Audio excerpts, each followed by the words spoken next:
तो क्या दो पड़ोसी देश पाकिस्तान और अफगानिस्तान जंग के बिल्कुल मुहाने पर खड़े हैं? क्योंकि देखिए तनाव जो है वो अचानक से बहुत ज़्यादा बढ़ गया है।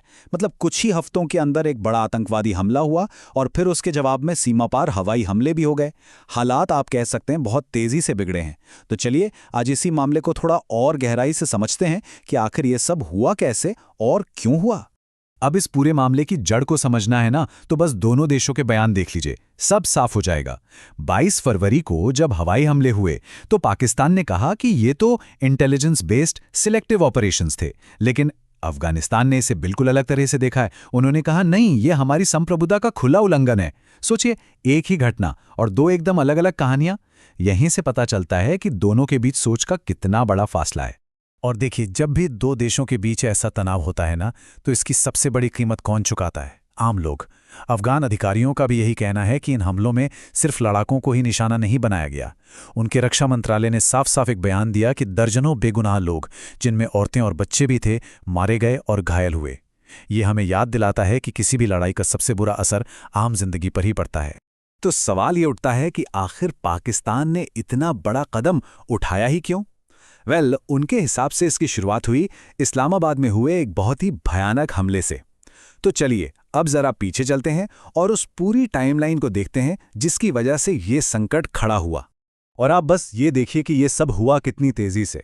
6 फरवरी को इस्लामाबाद में एक आत्मघाती हमला होता है। ठीक एक हफ्ते बाद 13 फरवरी को यूएन सिक्योरिटी काउंसिल इस हमले की निंदा करता है। और फिर बस 9 दिन बाद 22 फरवरी को पाकिस्तान पलटकर अफगानिस्तान में हवाई हमले कर देता है। मतलब एक महीने से भी कम के वक्त में हालात इतने बिगड़ गए कि बात लगभग जंग तक पहुंच गई। अब ये जो इस्लामाबाद की मस्जिद पर हमला हुआ था ना, ये कोई मामूली घटना नहीं थी। इसमें 40 से ज्यादा लोगों की जान चली गई और 160 से ज्यादा लोग जख्मी हुए। आप अंदाजा लगा सकते हैं कि कितना भयानक मंजर रहा होगा। असल में ये 2008 के बाद से पाकिस्तान की राजधानी में हुआ सबसे बड़ा, सबसे खतरनाक हमला था। और यही वो वजह है जिसे पाकिस्तान अपनी जवाबी कार्रवाई का सबसे बड़ा कारण बता रहा है। तो फिर सवाल यह है कि इस हमले के पीछे था कौन? इसकी जिम्मेदारी ली इस्लामिक स्टेट ग्रुप ने, जिसे हम ISIL या दाइश भी कहते हैं। हाँ, ये वही ग्रुप है जो मिडिल ईस्ट में अपनी बेरहमी के लिए कुख्यात है।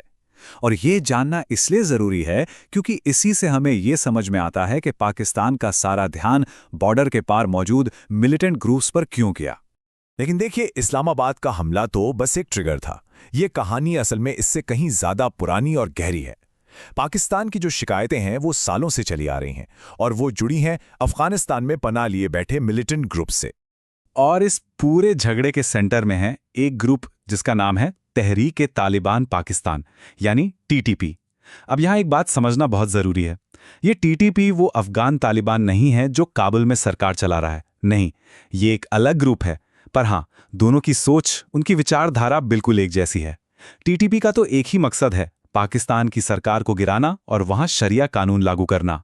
और बस यहीं से पाकिस्तान का सबसे बड़ा इल्जाम शुरू होता है।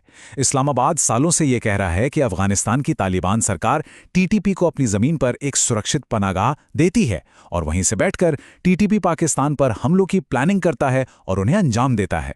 ये एक बहुत संगीन आरोप है जिसे अफगान सरकार हमेशा से सिरे से खारिज करती आई है। और ऐसा सिर्फ पाकिस्तान नहीं कह रहा। हाल ही में आई एक UN रिपोर्ट ने भी पाकिस्तान की बातों को और वजन दिया है। रिपोर्ट में साफ लिखा है कि अफगानिस्तान में TTP को घूमने फिरने की ज्यादा आज़ादी मिली हुई है और तालिबान के सपोर्ट की वजह से पाकिस्तान पर TTP के हमले भी बढ़े हैं। इतना ही नहीं, रिपोर्ट तो ये भी कहती है कि अल-कायदा और इस्लामिक स्टेट खुरासान जैसे दूसरे खतरनाक ग्रुप्स भी वहां अभी तक एक्टिव हैं। जाहिर है, इससे पूरे इलाके की सुरक्षा को लेकर चिंताएं तो बढ़े ही नहीं। तो अब तस्वीर क्या बन रही है? एक तरफ है पाकिस्तान जिसे अपनी सिक्योरिटी की फिक्र है और दूसरी तरफ है अफगानिस्तान जो कह रहा है कि हमारी संप्रभुता पर हमला हुआ है। तो चलिए अब देखते हैं कि इन दोनों की कहानियां एक दूसरे से कितनी अलग हैं। मतलब जमीन आसमान का फर्क है। ये जो टेबल सामने है, ये इस पूरे झगड़े का निचोड़ है एक तरह से।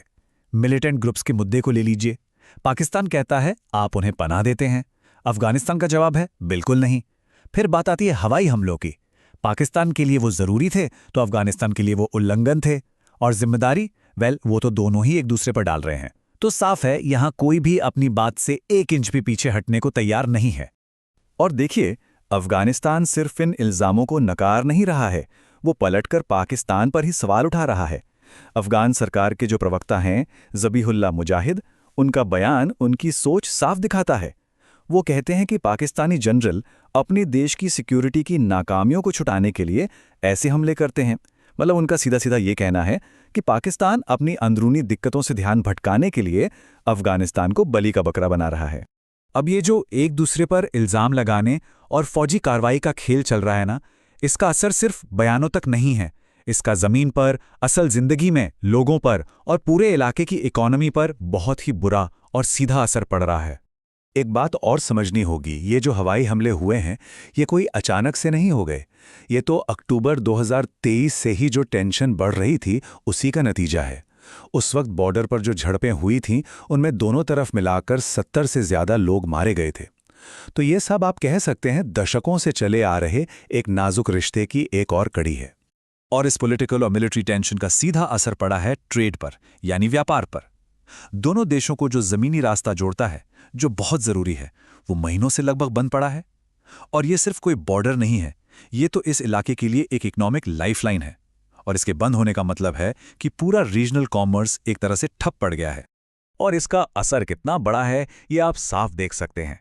अफगानी सामान से भरे हजारों के हजारों कंटेनर महीनों से बॉर्डर पर अटके पड़े हैं। जरा सोचिए उन व्यापारियों का क्या हाल होगा जिन्हें इस पॉलिटिकल लड़ाई झगड़े से कोई लेना देना नहीं, पर उन्हें करोड़ों का नुकसान हो रहा है। ये एक परफेक्ट एग्जाम्पल है कि कैसे बड़ी बड़ी लड़ाइयां आम आदमी की रोजी रोटी पर सीधा असर डालती हैं।